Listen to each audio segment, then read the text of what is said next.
Hello, everyone. Welcome to our latest edition of the Cleveland Sports Show. Very excited for this week's episode. Not only are the Browns back, but the NBA season is also back. It'll be starting in about a month or so. We have so much to discuss, including build up to the MLS playoffs. It is just an action-packed week this week. So let's not delay. Let's get you started first with our intro. Welcome to this week's edition, ladies and gentlemen.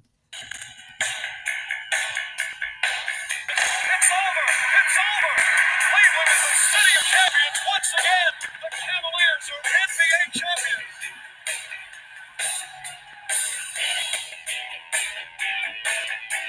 At the wall, looking up, it's gone.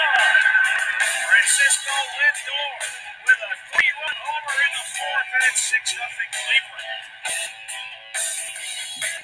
Baker wants to throw it. Mayfield. It's a complete touchdown. Ladies and gentlemen, this is Darius Sethna of NordoniaHills.News, and the Cleveland Sports Show starts right now. Hello, everyone. Welcome to this week's edition of the Cleveland Sports Show. I am your host, Darius Sethna. Thank you so much for tuning in with me this week. Let's get you started off with the sports fact of the day, and I think this is one that you're going to really find interesting. This one goes all the way back to 1875. Today, November 13th, and on this day, November 13th, 1875, a football game between Harvard and Yale has been noted as the first game in college football with actual uniforms. Players were in uniforms. Everyone was wearing the same thing, just different numbers. And a little more info on that game between Harvard and Yale. In an article from Bleacher Report, it states that after that game between Harvard and Yale in 1875, students were arrested for what was called hooting and singing in public streets. And they were fined for that hooting and singing. Guess how much they were fined? I'll give you a hint. It's less than $10. It was, to be more specific, it was $5.29. Each of them would have to pay $5.29. And that very next year, Harvard, Yale, Princeton, and Columbia organized the Intercollegiate Football Association after that game in 1875. So that 1875 game, first college game with Harvard and Yale that had uniforms for everyone. Each team was given a distinct uniform, and that tradition has obviously carried on to this day. Very interesting fact for you.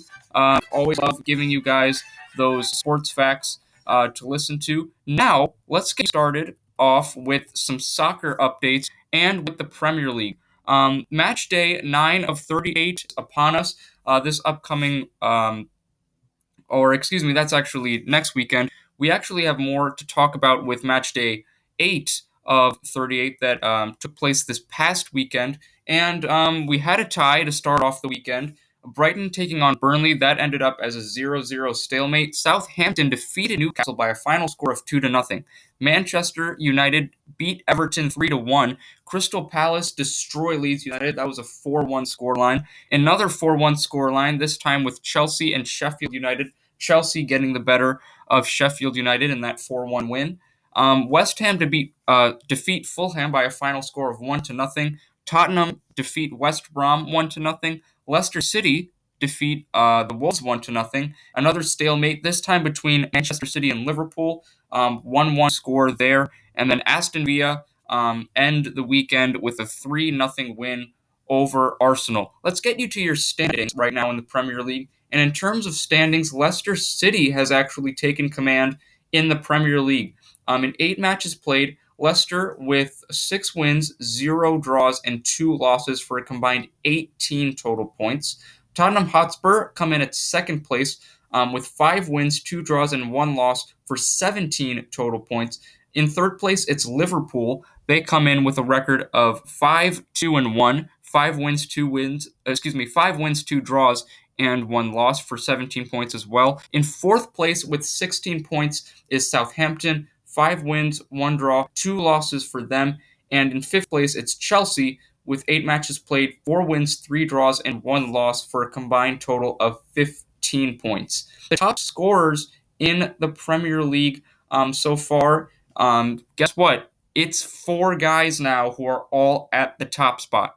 Dominic Calvert-Lewin of Everton, 8 goals. Jamie Vardy of Leicester City, 8 goals. Mohamed Salah of Liverpool, 8 goals. And then finally, it's Son Heung-min of Tottenham Hotspur with 8 goals. In second place includes Harry Kane of Tottenham Hotspur and Patrick Bamford of Leeds United, each of those players with 7 goals. In terms of assists, Harry Kane, although he is second place in goals scored, he's also topping his way in the assist category as well. Most assists in the Premier League so far. It looks like he's going to be the first player to reach that double-digit assist tally.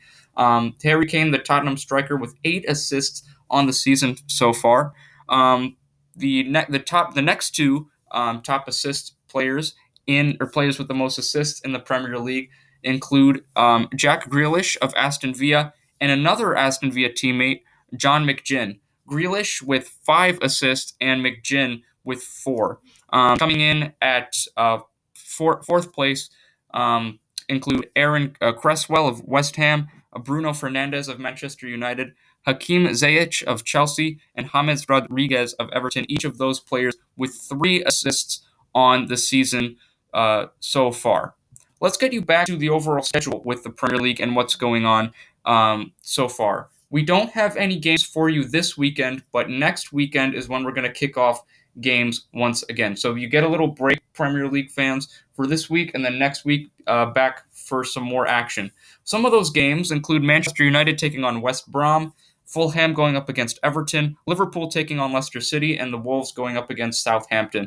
We do have a few more games. We'll get into those games for you next week once we go back to covering the Premier League. But here in the United States, in the MLS, there is a lot more going on because the MLS Cup Playoffs are right around the corner and the schedule has been set for most teams. Let's get you the overall standings, the final standings of where these teams are. First, for the Eastern Conference, the Philadelphia Union are in first place, 47 points for them on the season. Toronto FC come in with 44 points at second place. In third place is Ohio's own Columbus Crew with 41 points, thanks to 12 wins, 5 draws, and 6 losses. Huge step in the right direction this year for Columbus.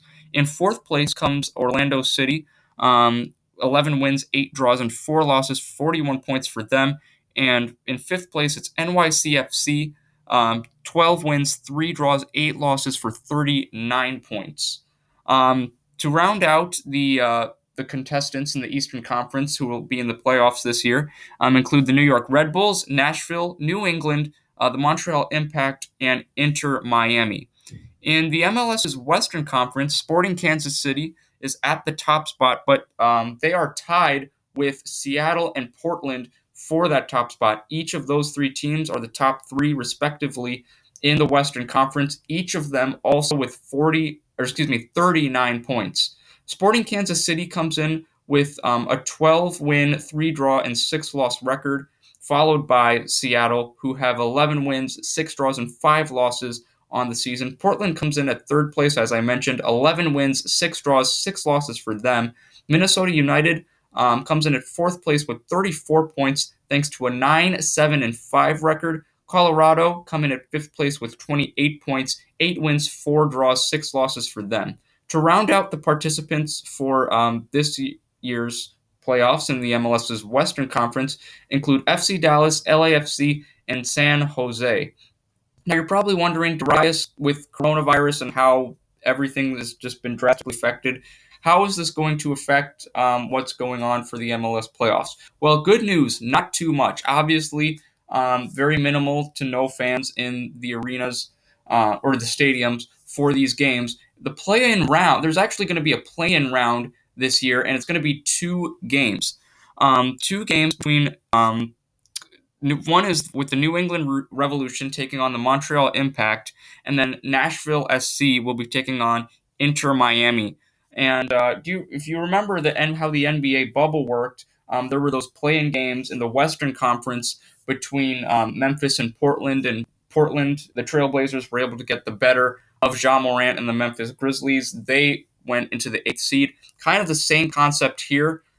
given the fact that New England, Montreal Impact have very similar records, almost similar number of points. It's best that they play in a play-in round to see who will overtake who and advance to the playoffs. The other play-in game will be Nashville going up against Inter Miami. As I mentioned, the actual schedule for these games is November 20th, and the times for them, the first one is New England taking on Montreal Friday at 6:30 p.m. Eastern Time, and then that game between Nashville and Inter Miami, same day, later in the day, however, that one will be at 9 p.m. So New England, Montreal, 6:30, Nashville, Inter Miami at 9, and then we'll have our finalized standings, and the playoffs can finally begin. They begin Saturday, the 21st of November, starting with Orlando City going up against NYCFC at 12 p.m. Eastern Time, and then Columbus will be hosting the New York Red Bulls on Saturday, the 21st, at 3 p.m. If you remember, Columbus actually defeated the New York Red Bulls in the Eastern Conference finals, in the MLS Eastern Conference finals, and went on to the MLS Cup final in 2015 and would eventually lose to the Portland Timbers by a final score of 2-1. However, Columbus in the playoffs was not the case last year. Obviously, we mentioned last week, FC Cincinnati is gone. They are done. Their season is over. So, Ohio soccer fans, guess what? We have the crew to look forward to, and I definitely am. I'm expecting some goals for Yassi Zardes. I really expect him to shine in this series. The way the scoring is going to work is the way it's been in the past: aggregate scoring, 2 games. Not 2 games, but whoever wins that game, and then as we move on to the cup semifinals, the conference finals, there will be 2 games, and it's the aggregate scoring is essentially how that will work in the MLS Cup Playoffs. But that is the schedule for right now. So Columbus Crew fans, the date you're going to want to mark on your calendar next Saturday, November 21st at 3 p.m. Columbus going up against New York Red Bulls. That game will be played at MAPFRE Stadium.